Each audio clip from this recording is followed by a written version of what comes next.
Welcome to another video exclusively for SuperHumans. I'm your host, Paul C. Tiarina, badass superhuman life coach. And when I say badass, I'm not talking about myself. No way, I am talking about myself, but I'm really saying badass superhuman life coach, and that I create badass superhumans, right? And I don't even really do anything. I just give you some information and nudge you in the right direction. And then you figure all this stuff out on your own. So as I'm sitting here drinking my organic coffee with heavy cream and a little bit of vanilla and munching on some pastured bacon from Echo and Rig and some sausage actually, I'm reminded about how beautiful and simple and elegant this way of eating really is. Like, it really is. A lot of people come into real food and then leave real food because they overcomplicate things, and that's not what we're about. I don't think that I have used more. I could count the recipes that I've used on a hand over the past probably 5 years, because what I do is I put stuff together. I understand that if I have real food and I know some basic prepping and cook skills, then I can pretty much put together anything and it's going to taste great, right? So this presentation is, a hodgepodge of things that I think would be beneficial for you to understand and learn. Some of it may not be completely new information for you, but for some of you, hopefully it's going to be very useful. But I welcome feedback, and I welcome anything that will make this better for future superhumans, because we have to support each other the way that we are, and we've got to make this work for a lifetime. And I think that understanding what real food is crucial, but then also understanding how to do things very simplistically, if that's a word, and elegantly is key to making this a lifelong deal. So let's get into this.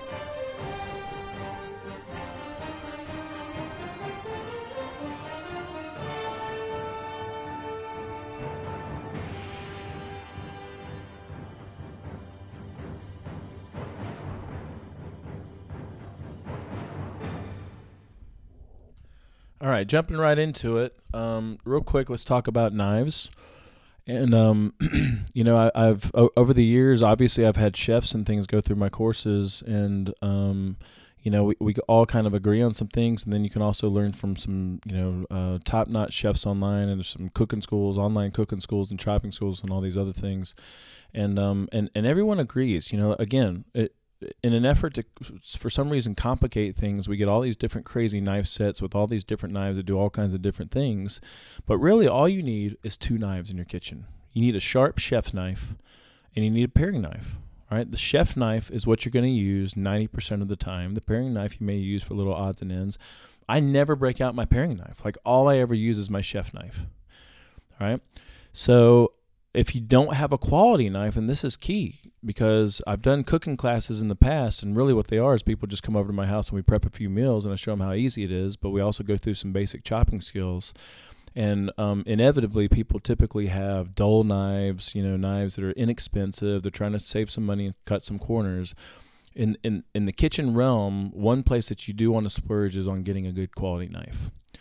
So if you get a good quality knife with the appropriate sharpener that accompanies it, and you keep that knife sharp, it's going to last you a lifetime. And your chopping and food prep is going to be actually fun, and it's going to be easy and simple. You want to make sure that every time you use your knife, or you clean and dry it, and most times you want to sharpen it. And sharp, how do you know it's sharp? You'll want to listen for this little kind of ting when you rub your thumb, I don't want to say with it, not in the sense that you're going to be cutting your thumb, but, against it the other way, perpendicular to the knife blade. Or you could even try to shave some hair off your arm, which is what I go for with my chef knife, right? So as far as recommendations go, I'll have some links in my email. But I love global knives. Like, I've gone through several chef knives over the years. Global knives hold their edge, hold their sharpness, like, unbelievably, as long as you continue to take care of it. They come in different shapes and sizes. I have their largest one, which is a 14-inch knife, but you can also get their little, I think the best one for especially for people starting out is their little oriental one, which has a pointed nose on it, and I'll show you that in my links. But anyway, you need to invest in a good quality knife. Globals are great. There's others, that other people could probably recommend. So when it comes to chopping, it's hard to describe, in an audio presentation here, but you want to make sure that you're doing this right, because you don't want to injure yourself and you want to make this fun. I liken it to CrossFit. When I'm in CrossFit, one of the best things, in my opinion, to CrossFit is working on skills and having this mind-body connection. A lot of people come into doing complex movements like a snatch or a clean. They get really irritated and frustrated that they can't put it together. But I look at it as a positive thing. Here I am working on a skill. I'm forcing my brain to actually operate in conjunction with my body, and that's a great thing. Same thing with chopping. You want to work on this new skill, and you want to hone it over time, and over time you'll notice that you get better and better and better at it. So what you want to do is you want to have your cutting board, and you always want to place your cutting board on top of a damp towel to keep it in place and keep it from sliding all over the place. And then you want to use what we call a claw, which is basically curling your fingers so that your knuckles protrude over the food that you're cutting, and that your knife rubs up against those knuckles so that you always know where the knife blade is. And you keep your thumb and your pinky tucked behind your big fingers there. And if you keep this position throughout your chopping or cutting, you'll never cut your finger. In the past 5, 6, 7 years, I don't know that I've ever cut my finger while cutting. I've done it doing something else, like putting the knife away or something stupid. But all right, so let's watch this little video. Hopefully this video plays well on the recorded version. All right, this is a great resource, teleculinary.com, knife skills, and there's all kinds of little videos.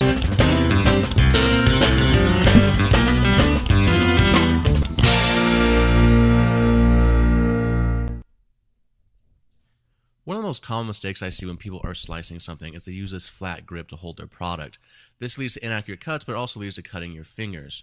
Now, also what happens a lot of times too is they leave their thumb hanging out to the side. Now, during the slicing process, that thumb gets caught up in the blade, gets sliced, ouch, no fun. So what you want to do is you want to make sure that your thumb is safely tucked behind your fingers and your fingertips are firmly pressed into the product you're going to slice. You're then going to gently protrude your first knuckles over your fingertips, and the side of your knife is going to stay in constant contact with the first knuckle of your middle finger. Now, this constant contact is going to allow you to always know where your knife blade is. It's going to allow you to have more efficient cuts, and more importantly, it's going to keep your hands and fingers out of the way of your blade. Now, another technique too is see how I'm using my thumb as a post point, where I'm keeping that thumb stable and I'm drawing the fingers towards it during a mincing and slicing motion. This is going to make your slicing and prepping a lot more fast and easy. All right, so nutshell, exactly what I just explained. If you go there and check out all those different videos, then you'll notice that there's just a lot of little techniques on all kinds of different things, but we're going to try to keep things simple in this presentation. 1 second.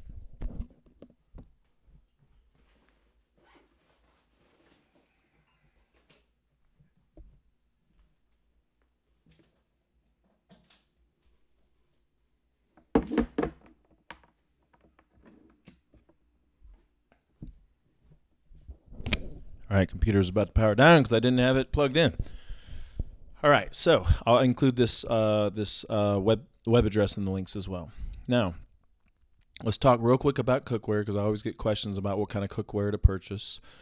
The best cookware by far is going to be enamel-coated cookware. All right, ideally it would be cast iron and then enamel-coated. So it's relatively non-stick, it's extremely safe, it's extremely durable, extremely high heat durable. So it's a really great way to go. Also a really well-seasoned cast iron skillet or deep dish skillet like a Dutch oven or something. I use those on a regular basis. Once it becomes seasoned, they basically become non-stick. They're awesome. You just have to make sure that you take care of them properly.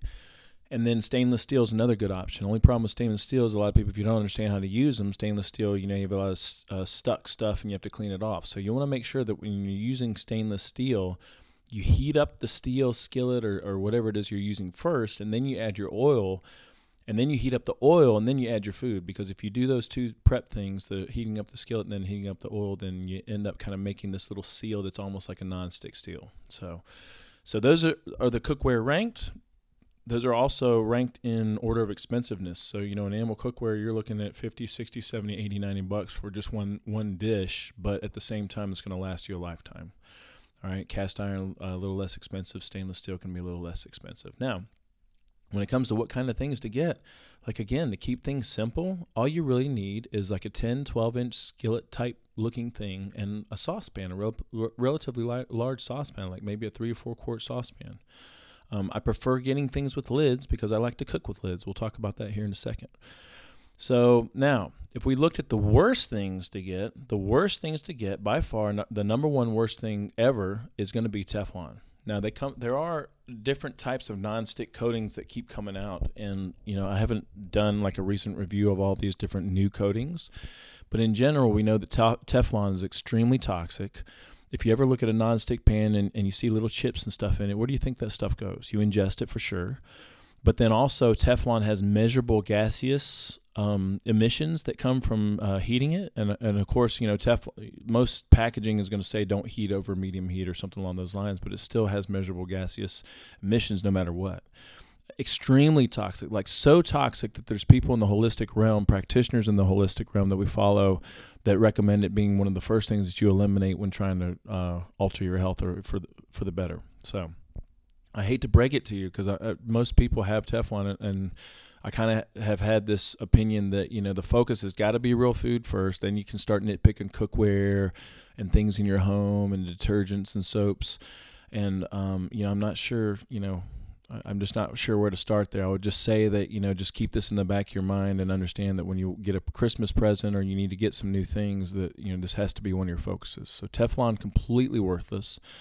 And then aluminum, we're talking about aluminum in contact with food in general, although we do use aluminum foil, which is kind of, contradicts itself just a little bit. But when we're using cookware, we want to try to avoid using aluminum that's in touch with the surface of the food. So a lot of cookware is going to use aluminum as part of the makeup of the cookware, but it's not the part that's in contact with the food, right?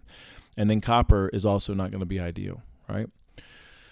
Now, and the aluminum thing, for convenience, we're okay with using aluminum foil when baking bacon and doing some other things for quick cleanup. Although, if you want to be really kind of nitpicky and healthy about it, you could even take that out of the deal.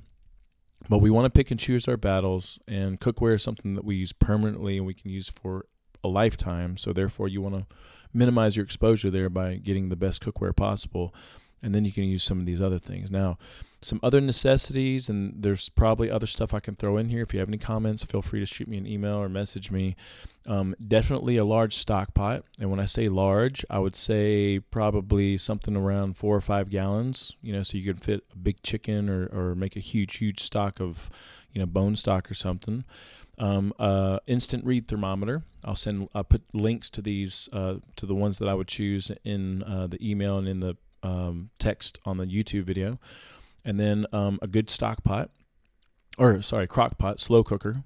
So I prefer a larger slow cooker. So if I'm not mistaken, I think mine's 8 quarts. You can get them small as 4 quarts, 3 quarts, but I think the larger the better because sometimes you may need something big like that. And those will last you a lifetime as well. And then you want to make sure that you have some baking dishes or cooking dishes or cookie sheets, baking dishes, and then also some tin foils. Pretty simplistic list of things here. You could also go into things like spatulas. I would prefer wood and nylon spatulas over anything else, over plastic that would melt, So, real quick, I'm not a professional chef. This is just some guy sitting in his kitchen for about 5-6 years, experiment with this stuff, and this is the stuff that works for me, right? I like to use lids most of the time because it reduces cooking time, and you can also do things a little bit gentler at a lower heat. So it's great for steaming vegetables, steaming meats. You get quicker cook times with lower temperatures, which I think the higher the temperature, the more you start to obliterate the food, and intuitively that's just not a good thing. But then also measurably, like we know, through AGEs and some other measurements that, obliterating food just isn't a good thing. We've been cooking food for over 300,000 years. It's estimated based on, dig sites and some other things that we've kind of come up or dug up.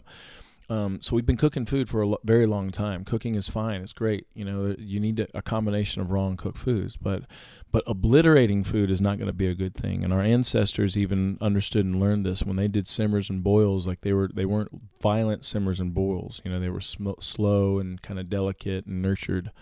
Anyway, So if you want to cook without a lid, you just have to understand that that's good for reducing a liquid down so that it kind of evaporates. It's good for drying out things and also keeping things crisp from making things crisp, So when I'm doing some hash browns or something and I want some crispy edges on it, then I'll end up taking the lid off so that I can let some of the steam and some of the moisture come out of that. And then it's also good for longer cook times with higher temperatures because you're letting a lot of the heat escape through the top. And so you're going to need either longer cook times or higher cooking temperatures. So I don't usually use a lid. I usually don't go lidless, unless I'm trying to dry something out. So, or if I'm using something that doesn't have a lid, which is rare. All right. Now, I want to talk just a little bit about simplicity and elegance before we get into some other stuff. And the goal of eating this way has got to be to make things as simple as possible. All right? I try to get people to stay away from the term recipes or having the mindset that you have to have recipes to eat real food. And I understand that some of us are just conditioned to want that, and some of us actually do really well on recipes. That's fine. I'm not saying recipes are a bad thing. But too many people come into this kind of thing and they're looking for recipes, and they're looking inadvertently to complicate things, and if you're sitting there with a manual or a book or a sheet of paper and constantly going back and forth, quarter teaspoon this, eighth of a teaspoon this, fourth of a cup of this, cook this for this long, and that adds to the aggravation and exhaustion of this stuff. Whereas cooking should be a little bit more simple and intuitive. All you have to do is understand how to cook a piece of meat, how to cook some vegetables, how to cook some starches like potatoes and white rice. And then you just combine them all together, and you can even cook them all together. But you want to keep things super simple and elegant. You also want to keep things extremely simple and elegant for your first couple of meals of the day. So the morning meal can be boring and simple and the same thing every day because it serves a purpose. Midday, if you get that morning meal right, ends up being something that's a light salad. And then evening is when you can get a little complicated and experiment with complicated recipes. As far as seasonings and things go, I'm telling you, I put my clients every now and then on a 2-week challenge. That's a salt and pepper challenge only with healthy fats. But as far as seasoning go, we only use salt and pepper. If you're using real food, especially if you're using quality real food like meats from Whole Foods or Echo and Rig, the seasoning, the meats take care of themselves. Like you almost don't even need to use any seasoning. They taste so freaking good.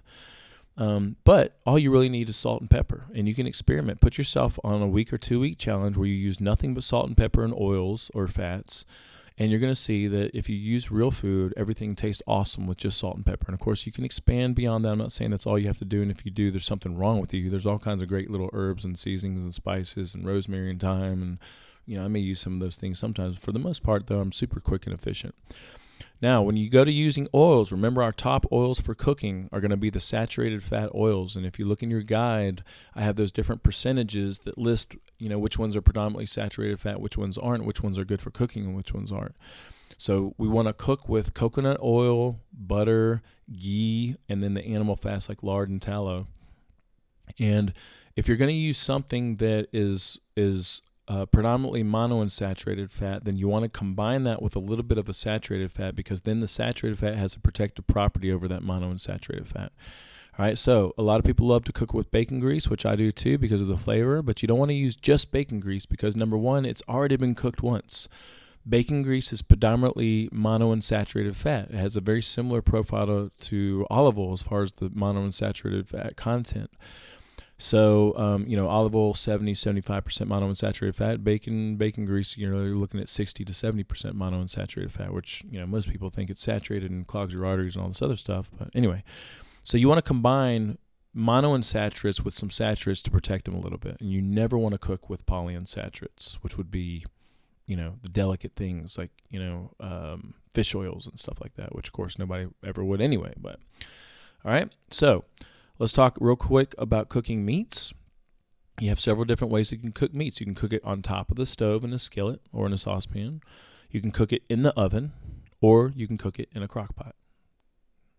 Someone asked at the meeting the other day, what about grills? I don't ever grill. I don't like the char. I don't think it's good, but grilling is fine. If you ate grilled meat and grilled vegetables for the rest of your life, you'd be doing a heck of a lot better than someone eating processed food. So I could have put grilled in here. I didn't put grilled in here. If you do grill, just remember we want to stick to that rule of non-obliterating.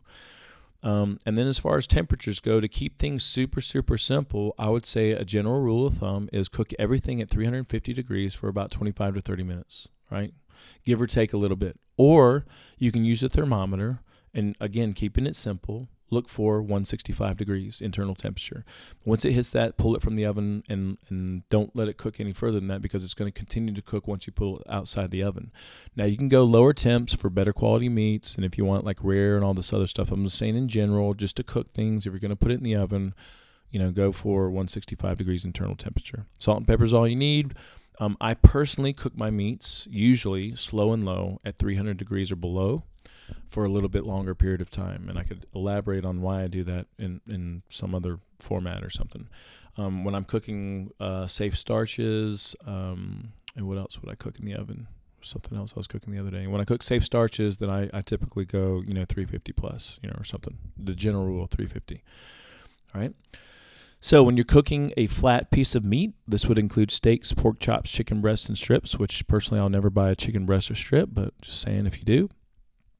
We all know why, because it sounds like low-fat thinking, but they're fine. They're real food. I go by this 3x3 rule, which means you want to sear it on each side for about 3 minutes. Sear would be a medium to medium-high heat, okay? 3 minutes on each side to get that little crisp kind of burn. That kind of seals the juices and things in. And then you want to bake it for another 3 minutes or more, if you feel like you need it done a little bit more. All right. And so the easiest way to do this would be to use something that you can use on top of the stove and put in the oven immediately following. So if you're cooking a flat piece of meat on the stove and you want to bake it for a little bit, use a cast iron skillet or one of those enamel coated skillets, or you could even use stainless steel as long as the handle doesn't have any plastic on it, or it's oven safe. And then you want to sear it on each side for 3 minutes, and then take it immediately from the stove top and put it in the oven, which means you'd have to have the oven preheated, and then cook it for another 3 to 5 to 10 minutes, depending on how long you need it to go, or you can check the internal temperature. All right, so that's the easiest way to cook a flat piece of meat and make it taste really good, and of course, sprinkle it with some salt and pepper. Or on top of the stove, you can always take a flat piece of meat, which is super time convenient, especially with a lid, and you can just cook it in a freaking skillet with a lid and flip it a couple times, and you're done. It's low heat, very little cleanup, super awesome. All right, any flat piece of meat. Now, things like oven baked chicken in my home are like a freaking staple. I'll go and get chicken quarters or whole chicken legs that have all the skin and bone and everything in it, and I will lay them flat on a cookie sheet or a glass baking dish. Coat with a little bit of oil, some melted butter, or melted coconut oil, and I'll sprinkle it with salt and pepper, maybe some herbs, and then bake it until it gets to a good internal temperature. I like my chicken to go a little bit longer because I don't like that. I don't know. I just like it cooked better. I like it to kind of almost fall off the bone. But anyway, oven baked chicken, it's gourmet. Like you pull it out and you serve it next to some vegetables and rice. I mean, people think you spend all kinds of time and what's the recipe? And there's no recipe. You just freaking bake it and put salt and pepper on it. Something else that you can do in the oven, which I love and I try to teach most of my clients, is tocino pollo, which is bacon wrapped chicken. Now, I'm not a fan of chicken breast or chicken strips, but you can get chicken thighs, which tend to be, if you get them like at Whole Foods, they're going to be boneless and skinless, and that's fine. But chicken thighs are going to have a little bit more dark meat. They're going to have a little bit more connective tissue, which means it's going to give you some more nutrients. And all you do, when you get that chicken thigh, you can roll it out so that it's flat. You can sprinkle some seasoning on the inside of it, roll it back up into a roll, and then you get 2 pieces of bacon on either side, and you roll those bacon pieces up over it. And then you bake those 350 degrees, 30 minutes plus. And then it's freaking amazing. Like, it's even amazing without the salt and pepper. You can sprinkle it with a little bit of paprika too to give it a nice look. And then you can also do drumsticks wrapped in bacon, right? And then bake those at 350 for about 30 minutes. I mean, unbelievably good. And again, if you serve this to someone, they would ask you, what's the recipe? There's no recipe. I just baked chicken and put some bacon around it, Now, if you're not doing oven-baked bacon, you got to do oven-baked bacon. I get a lot of people that complain, oh, I'm so sick of bacon grease all over my stove and, smoke. And well, don't cook it in a skillet. Like, cook it on a bacon sheet. You can lay the bacon out on a bacon sheet. You can cover the bacon sheet in aluminum foil for easy cleanup. Not super, super optimal, but I do it every time I bake bacon. I pick and choose my battles. And then you bake it in the oven. for as long as you need to bake it till it gets to your doneness, your crispiness, your darkness. Pull it out and boom. So, on the weekends or whenever I cook bacon, I got 2-4 different cookie sheets going at one time. I'm cooking 3 to 5 pounds of bacon. That's all my bacon for the week. And then I can just reheat it in the microwave or something. And then also, if you're using quality bacon like from Echo and Rig or Whole Foods, make sure that you save the bacon grease for flavor. And again, when you cook with it, you want to make sure that you mix it with a saturated fat. But still, if you're not baking bacon, you got to start baking bacon. All right. You can do oven baked sausages. My preferred way. I can't stand skillet sausages because of the mess, right? And the smoke, right? Oven baked sausages, which I'm eating some this morning, are freaking phenomenal. Just make sure that you cook it long enough and you get that little internal temperature. Now, T-balls and meatballs. My T-balls, it's not a complicated recipe. I love to mix ground bacon with my meat because I would,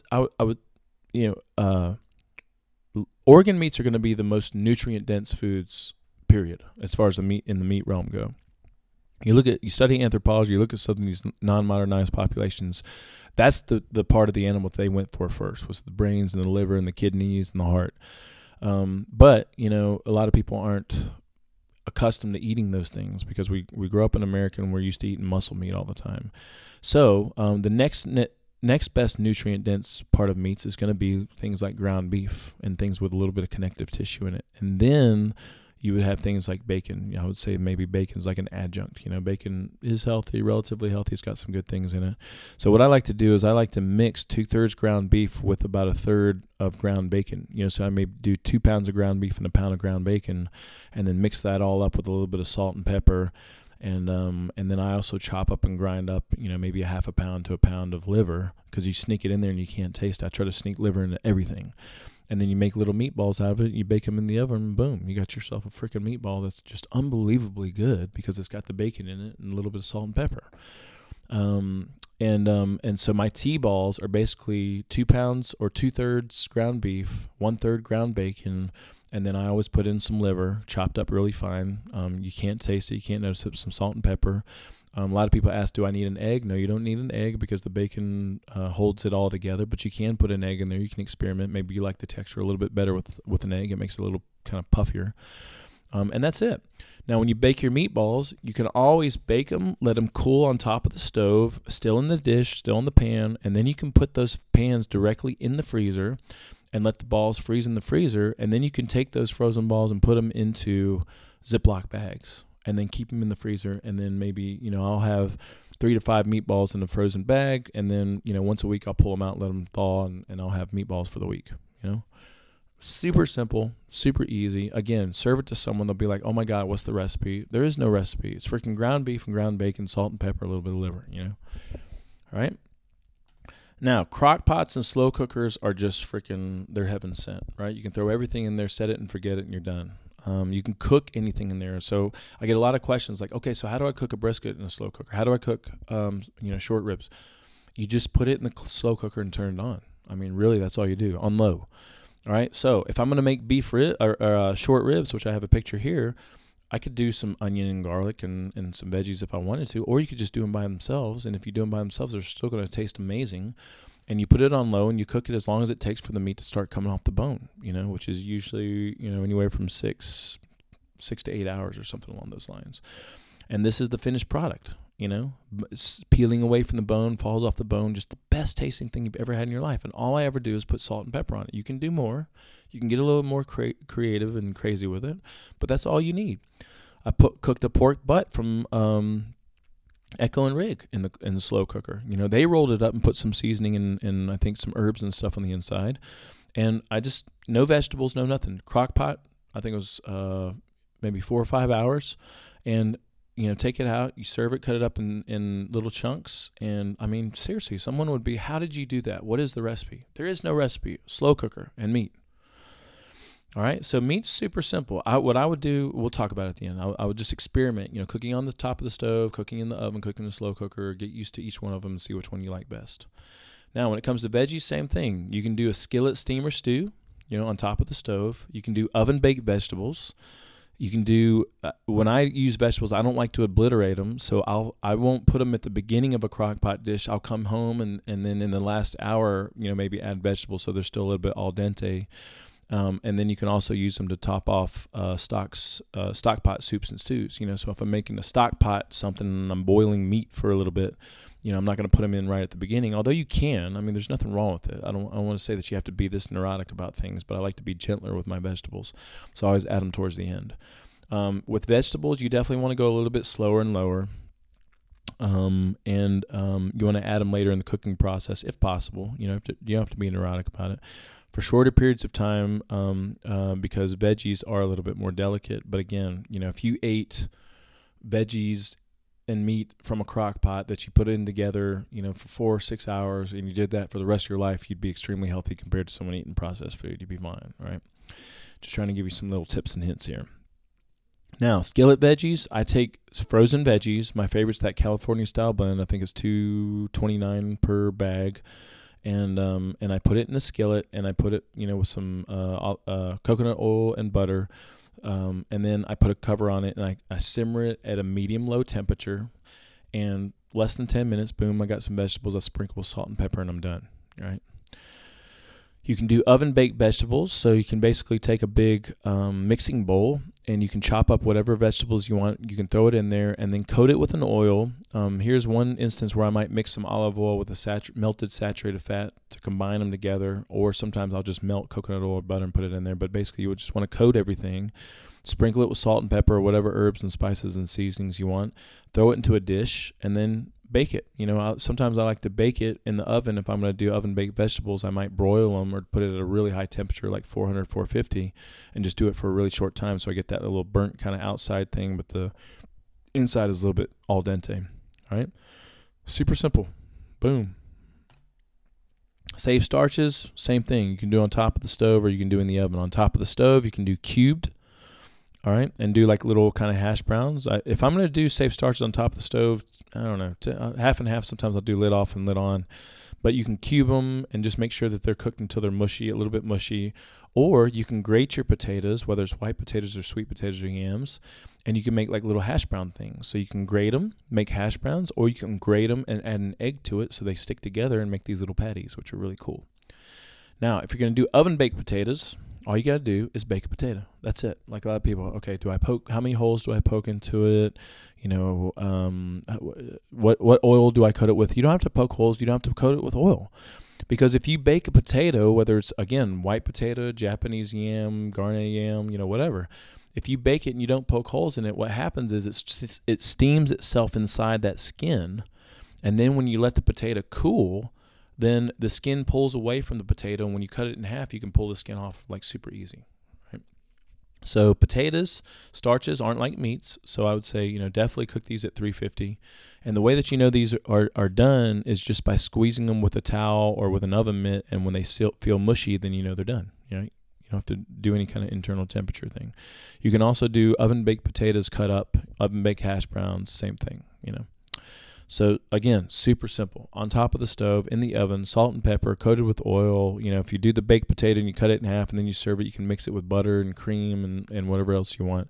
Gourmet, people ask, what's the recipe? There is no recipe, right? White rice, I probably don't even have to go into this. White rice, you put some white rice in a saucepan, cover it with equal amounts of water, or so if the white rice comes up to half an inch, then you want to cover a whole inch with water. Something along those lines. You can experiment with amounts. And then you want to bring it to a boil and keep it at a low simmer. You can do it with a lid, without a lid. It doesn't matter, but you just want to wait until most of the water's been evaporated and or absorbed by the rice. Super simple. Right towards the end, I always add some butter or lard or some healthy fat just to make it taste really good and get the health benefits from it. So now, once you learn how to cook each one of those things, then common sense dictates that you can do them all together. You can cook each one independently, and then you can combine them. Wait each one independently and then plate them, and then you got a meal.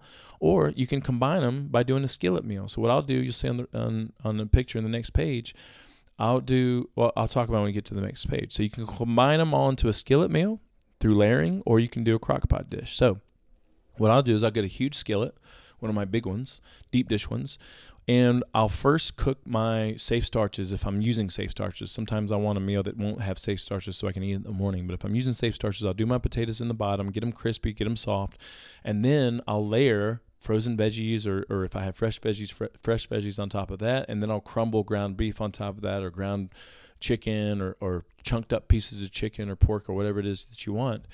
And then I'll put the lid on it, and at a medium-low temperature, I'll just let it sit there and kind of simmer until the meat's done on top. And the meat juices drip down into the veggies. You got the starches on the bottom.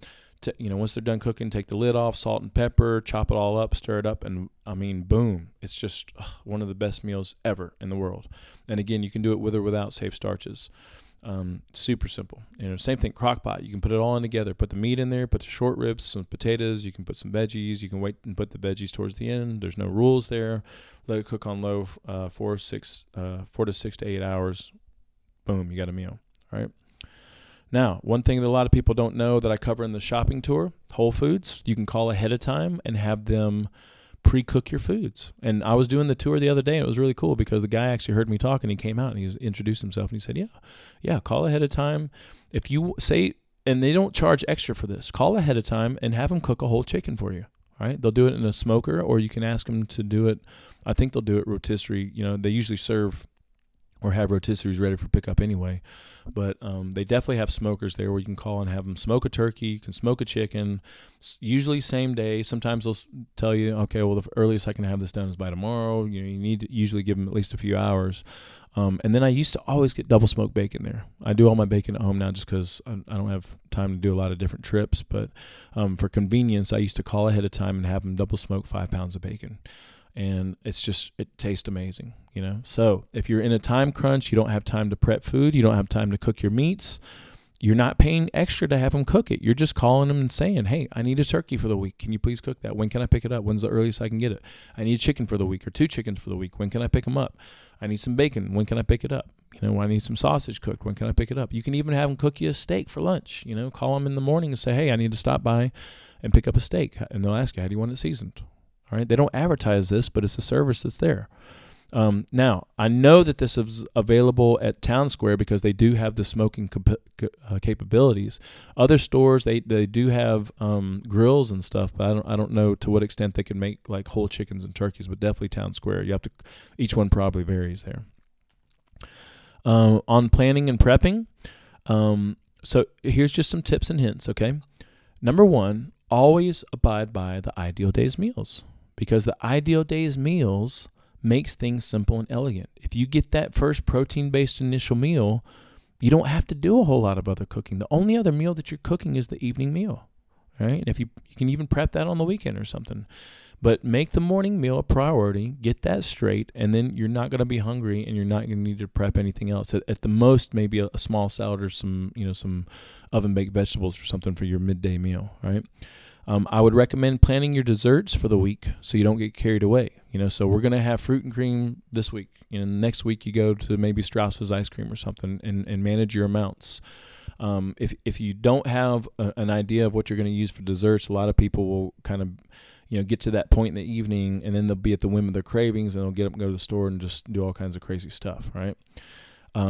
Highly recommended you plan and cook your meats for the week, right? So you can cook all your meats on the weekend and they'll last fine for 5 days during the week. Or at least plan what meats you're going to have during the week, have them in the fridge. Plan and cook your safe starches for the week. So you can cook potatoes and white rice on the weekend and they're going to last fine for 5 days, right? They're not going to go bad. And then I would always have frozen vegetables in the freezer, right? Now, another tip on vegetables, which I just thought about, is if you have vegetables that are slightly going bad, bad is not a bad thing. Fermentation is making things go bad. But if things are getting a little bit wilted or soft, you got some soft carrots, cook them. All right? Don't waste them. Don't throw them away. Just cook them a little bit, So, some other things. Bobar salad, just about every one of us makes bobar on the weekend and has it for the week. So we make it, put it in big quart jars or half-gallon jars, and then we pull from that during the week. Bobar, if you'll remember, you can use it for raw. You can use it mixed with, olive oil, balsamic vinegar, guacamole, whatever. But you can also use it to put in skillet dishes. You can use it in omelets. You can cook it. You can steam it, salt and pepper. It's very versatile and it's very nutrient-dense. Mason Creations, I thought I created this and then come to find out I Google it and like other people have done it, for years, but I'm still going to say I created it because I created this hashtag. So Mason Creation, basically you just jam pack a jar with vegetables and you can even do leftovers, microwave it with a coffee filter on top of it, then put the lid back on it and shake it up, and you got a meal. So what I like to do is I like to jam pack a jar full of spinach, kale, or arugula.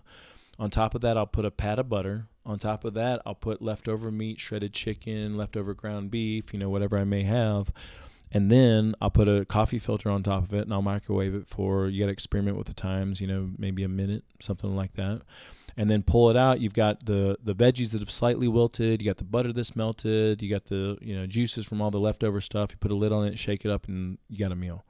Like it's the thing that I do just about every day for my midday meal. I love it. Absolutely love it. All right, and you can experiment. You can do greens with any kind of veggie, any kind of leftover, any kind of meat. Like, it's awesome. Desiree's Kitchen Dump Soup, which I've been doing this for years too. I just never named it anything. I love Desiree's Kitchen Dump Soup, and she's famous for posting in SuperHumans United. You basically take whatever's in the fridge, and here's the thing. If I have some stuff in the fridge that I think is slightly, maybe it's 5 days old, like slightly starting, doesn't smell bad or anything, but starting to, be questionable, I recook it a little bit, So we make what we call a kitchen dump soup. You can do it with freshly cooked stuff too. But whatever you have as a leftover, just put it in a skillet and reheat it, and mix it all up. If it tastes good by itself, it's probably going to taste good all combined together. So we'll do rice, and we'll do leftover veggies, and we'll do leftover meats, and we'll put it all together and simmer it just a tad, because most of it's pre-cooked, and make sure the seasoning tastes right. Maybe add a little bit of salt and pepper, maybe a little bit of hot sauce, and it's just freaking unbelievably amazing. Just awesome. Another staple, I get a rotisserie chicken once a week. Not because I have this rule and I have it scheduled. I just end up getting a rotisserie chicken once a week out of convenience. So you can go into Whole Foods, Vons, wherever, and get a pre-cooked rotisserie chicken. It's amazing. You have the skin, you have the fat, you have the connective tissue. You can debone it. You have meat for a week, and then you also have a carcass that you can put in the freezer and then simmer as bone stock for later, right? Just read labels. At Whole Foods, they have a basic salt and pepper one. They have a rosemary and garlic one, and then they have one that has a million different ingredients on it, but you just got to read through the ingredients, make sure it checks out. You can get rotisserie chickens at Vons, at Glazier's, at Smith. I don't know if Smith's does them, but you can get them just about anywhere. Just make sure that you read the little ingredients if they're seasoning it or spicing it up. All right, sopa de pollo, which is basically chicken stew. All right, now the way that I like to do it, and the way that Zoma likes to do it, is we like to take a whole chicken, put it in a stock pot, and for medium-high heat, we'll sear the edges to get a little burnt taste in there, a little bit crispy taste, and then we'll put some water in it, and we'll boil the chicken until the meat starts to kind of come off, and then we'll add veggies, at some point in there, and then we'll simmer the whole thing, and then you've got a super nutrient-dense chicken stew that has the minerals from the bones and the connective tissue and all that stuff is leaked into the thing. And then we put it in containers, and the leftover juices we use almost like style. I'll drink it. Like, I'll make a cup of it, microwave it, and drink it. It's so healthy for you, it's ridiculous. The only thing with using a whole chicken is in this stew here, you're going to have like little bones and things that you have to fish out. I don't mind. I love it. I'll fish out the bones, put it in a little bag, save it for later, and make another stock out of it. But, if you don't want to go through having the bones in there and all that stuff, then you can do the exact same thing using, pieces of meat. Like chicken breast, steak, stew meat, whatever. Cook the meat a little bit, throw in the veggies, put it all together with some water, some stock, simmer it, and you've got something just unbelievably delicious. I just threw this in there. Avocados, you scoop out, you take out the what do you call it? Nut, the seed, the pit, and then you scoop out a little bit and put a whole egg in there and bake. You can do 10 of these at a time. You've got something for the rest of the week for a midday meal. On pans and dishes, I would try to use one big skillet for all the night's food. So what I can't stand is coming into a situation where I'm cooking with other people and we have 20 different skillets going, 20 different saucepans, a big skillet, a little saucepan, and then at the end of the night you got all this cleanup to do. So even if you're cooking for a small family, you can do a big skillet, cook your meats in it, and then when you're done with the meats, immediately take them out, plate them, and then put your veggies in, and the veggies get to cook in the juices, right? And then take that out, and the only other thing maybe you used was a little saucepan for your rice, or maybe you bake some baked potatoes. But try to minimize your cookware. Try to reuse the same thing over and over. This is just to make things a little bit more efficient. You can use all the cookware in the world you want. I'm just trying to make things easy for you here. Or you can do the skillet dish and cook them all at once. I would encourage everyone to use a big plate versus doing this whole thing. Okay, let's have our salad in this little pretty bowl here. All right, let's do our little thing on this little plate here. Let's do our main, forget that. Just use a big plate. Put all your stuff on one big plate. When you get seconds, use the same plate. What's the point? When I'm a billionaire, I'm going to be doing the same freaking thing. And then another big tip is to invest in sporks and canteens. Now, some of you may love using your little forks and knives and spoons. That's fine, whatever. Again, in an effort to make things simple, and plus I just think sporks are cool. I have titanium sporks, and I have a bunch of them in my place, and I carry them around with me, and it minimizes my silverware, So, and then also reusable containers like clean canteens or the hydro flasks. You can use small ones or bigger ones, and you can drink everything out of them. You can drink water out of them, you can drink coffee, and I would recommend that each family member have their own, and they just keep reusing it. Now, when you have big family get-togethers like Thanksgiving and Christmas dinner and stuff like that, yeah, sure, break out all the glasses and all the dishes and do all that stuff if you like to, I tell you what, if you come over to my place for Thanksgiving or Christmas, we're going to be drinking out of canteens, using sporks, and using one big plate. But anyway, just trying to make things a little bit simple here. I'll have links to these in the notes. Just a little bit on family dynamic, because one thing that kind of breaks my heart, and I understand there's a dynamic here that I'm not completely familiar with because I'm not married and I don't have kids, but I date people that have kids. Zulma has a child, all my clients have kids and families. Okay, so I have to deal with this on a daily basis and talk about it and discuss and learn from people on a daily basis. All right, so number one, humans are not. It breaks my heart to hear people come to me and say, yeah, but I'm cooking 3 different meals. My husband doesn't eat the way that I eat, and my kids don't eat the way I eat. First of all, if you're putting all this effort into learning how to cook real food for your health to feel better, and your kids are still eating Cocoa Puffs and Frosted Flakes in the morning, I mean, there's a problem there. There may be a transitional time there, but you have to understand that what's good for you is good for everyone, especially kids. Kids need the fat-soluble factors and proteins and amino acids and fatty acids and connective tissue and all that stuff from meat to grow and function properly. So you have to figure out how to do this so that everybody's on the same page. There's no reason for you to cook 3 different meals for different people in the house. Like, it's insane, right? You got to get everybody on the same page. If your kids rule your house, I can't help you. I don't know. I don't know what to do with that, but there's plenty of families in our deal, and I can speak to Desiree and many others. Desiree definitely is one of them, that it's basically like, look, this is what we're cooking in our house. This is what we're having. If you don't like it, you're not eating. And eventually people are not going to starve themselves. They're going to eat. And you can't control, what people do outside of your home. So when your kids go off and maybe they're eating school lunches or they're going to birthday parties, they're going to eat pizza, they're going to eat cake, they're going to eat breads, they're going to eat sandwiches. But you want to control what you can control, which is what you have in your home. You want to make sure they have a protein-based initial meal, and you want to make sure that they have a healthy dinner, or else they're going to be paying $900 to come see somebody like me in 15 years, So, eventually they'll eat the food that you make if you make this a rule. All right, I've seen it happen over and over and over in families that say, oh, my kid's not going to eat cereal. Well, if you stop providing it, if you start having it as an option and you only have healthy things as an option, eventually they're going to eat it, So get kids involved, or even adults, but especially kids, man. Get them reading labels. Kids love to read labels, once they understand what to look for. Let them help you choose food. So when you go to the grocery store, you go to Whole Foods, have them go pick out their personal favorite fruits and their personal potatoes and their personal, they like that. They like ownership and they like having responsibility. Have them help you pick out what kind of meat do you want this week, honey, and then have them help in cleaning up dishes. Get them in the habit of it right now, because what are they going to do when they get on their own, right? Get them in the habit. Even if they, bitch and moan in the beginning, get them in the habit of cleaning up after themselves and helping to clean up after other people. And then the entire time, always educate them. Kids pick up on stuff. You can sit there and talk like an adult to them, even though they may not be getting everything. They're getting a lot of it. And the more that you do it, the more they're going to internalize it. It's funny because Mark, Zulma's kid, like, he'll be in grocery stores now and pointing stuff out in other people's grocery carts. Hey, we don't eat that in our family, you know, like just funny little stuff, you know, like, and now when he goes over to his grandmother's house and other people's homes, he'll tell them what he wants to eat. He'll tell them, I don't want that stuff. I want what mom makes me, because it makes him feel good. He's starting to make this connection.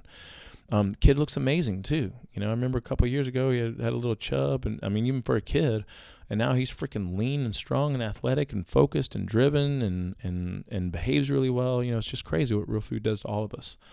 So just make sure that you're educating. And then lastly, fast food is in the deal. You know, like you can go to places like In-N-Out and get a protein style, animal style, you know, no sauce, mustard, you know, with all the veggies, and it's perfectly fine. You know, maybe it's not the best quality meat or the best quality produce. It's actually not bad, but you know, it's perfectly fine in a pinch, you know? So, and even when I'm driving cross country, if I don't have any other options, I don't have a problem stopping at a Carl's Jr. or a McDonald's or a Whataburger and getting a burger or a double patty burger or a quarter pounder without the cheese, without the bun, without the ketchup, you know?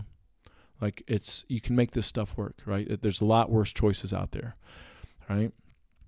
So lastly, some tips, you know, as far as calendaring goes, I would make a goal with yourself to cook one way for a week and then switch to something else, you know? So cook everything on top of the stove for a week, see how it feels, or a couple weeks or a month, you know, see how it feels, see how you like it, get into your little efficiencies and staples. And then for another week to 2 weeks or whatever, you know, start to cook things in the oven. See how that feels. Experiment, you know, see how the taste is to you, the textures, you know, and then do a little bit on the crock pot, you know, and then you'll be a little bit versed in each one, and you can bounce back and forth between them all, or you may find your staples. You know, I do a lot of oven baking and a lot of stovetop and some crock pot stuff, so I have a mix of all of them. And then I would use your weekends to prep as much as possible. Calendar out your evening meals and desserts, because remember, your first meal has to be the simplest and easiest. Second meals are pretty much for most of us non-existent, because we all gravitate towards 2 meals a day. And if you do 3 meals a day, the middle day is a salad-based thing or something easy.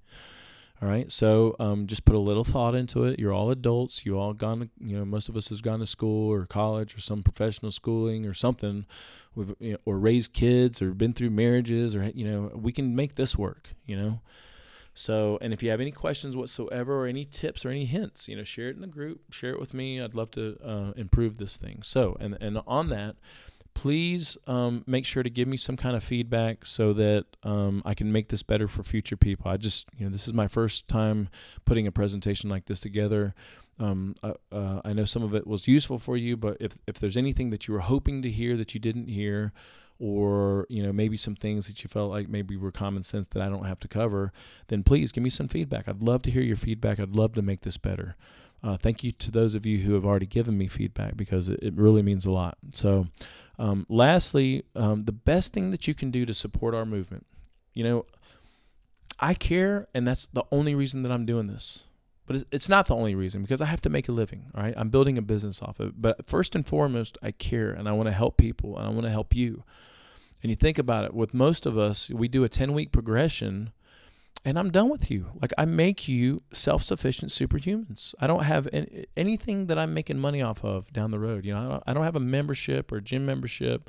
You know, maybe we'll move to some kind of a member-driven thing where I'm giving you exclusive content or whatever. But for the most part, you know, I make a little bit of money when we do our initial deal, and then you're off on your own, you know, and I love to see it. I love to see people transform and go out about their business and be a part of our community and support our community. But the best thing that you can do is help bring other people into this movement. And you automatically do that by being an example. But then for me, the best thing that you could ever do for me is plug me on social media. So, or leave a review. So on Facebook, don't use my personal profile. Use my page, which is Paul C. Tarina, facebook.com/Paul C. Tarina. It's an actual page. If you ever want to refer people to that page, that's awesome. If you ever want to go there and rate it and leave a review, or talk about a presentation, talk about a class, upload some pictures, share some links, anything like that's going to be awesome for me. I have a Google Plus page. You can just basically Google Paul C. Tarina and find my page there. And if you do Google Plus, same thing. You can check in, you can leave comments, leave reviews, and rate it. And then also I'm on Yelp. Yelp is huge for people that use Yelp. And so a Yelp review would be unbelievably awesome. There's the web address there, or you can, Facebook. I got to fix that. What am I doing there? All right. For Yelp, search for Paul C. Torino. All right. On Facebook, on Foursquare, same thing. Search for Paul C. Torino, and I will fix those hashtag or those web addresses. All right. So thank you so much. I so appreciate this opportunity, and look forward to talking with you again here in the near future. Thanks. All right. Now, lastly, if you have anything that's going to make this presentation better, please feel free to give me some feedback, give me some comments, shoot me an email. And then the most important thing that you can do for our movement is to refer people to me and plug them in on my social media and or leave comments or ratings. Okay. So my main goal is to empower people, is to empower you, period. That's it. I am building a business and making a living off of this, but I don't make a lot of money. I sit here and I work with people for 10 weeks, and then they're self-sufficient. They're done. They're gone. And that's what I want. I want you to be empowered, and I want you to go off on your own, but I don't have, I don't have a membership. I don't have a gym membership. I don't have, maybe at some point we'll have some exclusive membership program. We charge some nominal amount for some exclusive content, but for the most part, I charge you an upfront fee.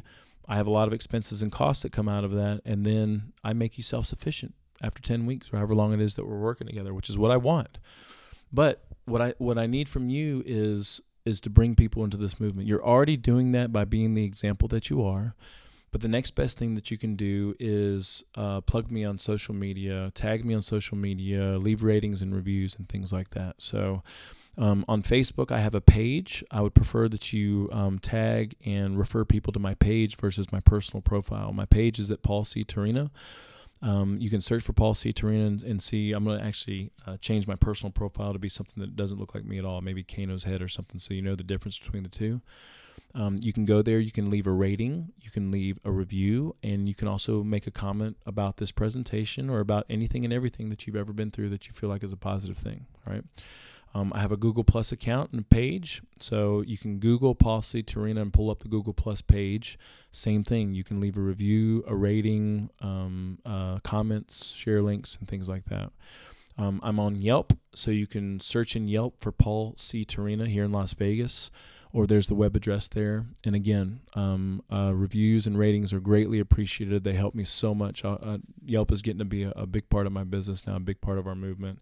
And then I'm also on Foursquare. So, again, my goal, our hashtag, empower the planet, right? Try to bring as many people into this movement as possible. If it's good for you, it's good for other people that you care about. And just doing what you're doing is an example to others. I can't tell you how many people have come to me just because they've said that they've noticed something in someone else, all right? That's really powerful. But the next best thing that you can do to support our movement is just to refer people to my social media pages, or personally leave a review, leave a rating, leave a comment, post a picture or something along those lines, all right? I care about you all very much. I'll do anything that I can to support you through this process. Please reach out to me if you're struggling in any way. And again, to make things better, please give me some feedback because I want to improve this as time goes on. All right. Thank you so much for this opportunity.